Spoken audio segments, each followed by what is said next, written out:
Hey 12 Delta team. Today we're going to talk about habituation. And this is a word that I learned when I was watching my mom do a presentation on seaplane safety.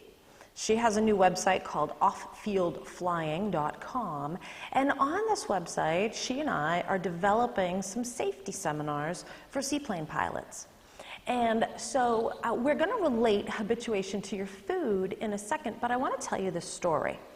So it's really not just one story. You guys know that accidents happen over time for the same reason over and over again. And one of the major dangers for a seaplane pilot, especially who flies amphibious planes, or one who is very used to land planes and is switching over to seaplanes, is that the habituation of the landing sequence can really get them in trouble. And here's how. On a seaplane, you have floats and you're landing on water. But in a regular airplane, you have wheels. And part of the habit for a land pilot, a land plane pilot, is to put the wheels down, oftentimes, before they land. Now, if you're in an amphibious plane, that'll get you killed. And so when my mom is teaching, she has to place active triggers. We talked about that earlier on. But she has to, first of all, scare the hell out of people by getting them to almost land with their gear down. And it's not like a pleasant thing, but it is by creating that level of emotion and realization, she's able to teach them, or to kind of to stick in their mind, okay, this is a place where I could potentially make a mistake, and how am I going to fix it? So let's talk about food, because so many of us, we just have bad habits, right? And how do we change those habits? So I want you to grab a piece of paper. And on the piece of paper, I want you to write the question, what are my food habits? Okay?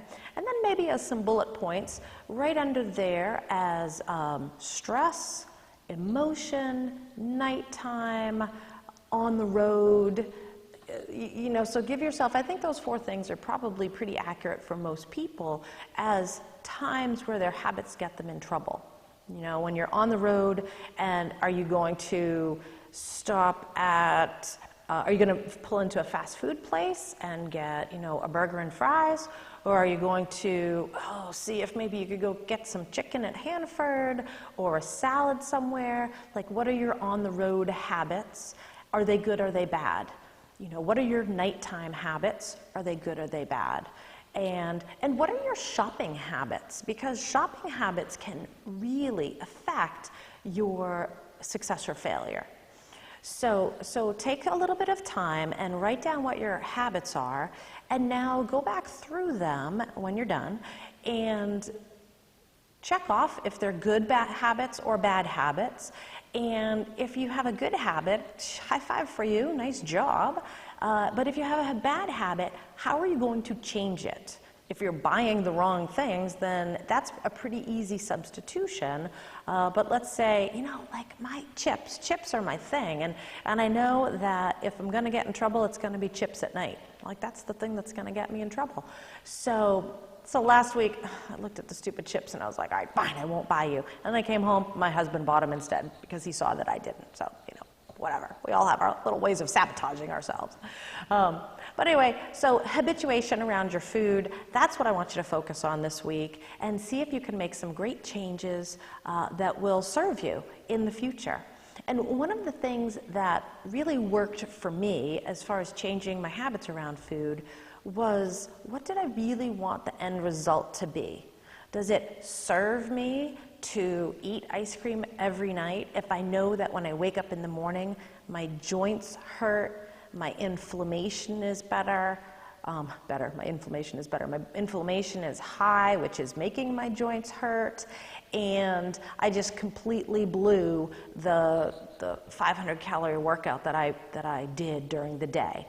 So really kind of making that connection to what you're eating for food and how you're feeling physically and emotionally a lot of times, right? Make those connections and use those to motivate you to start making better choices. So have a great day, and I will see you for our final week next week.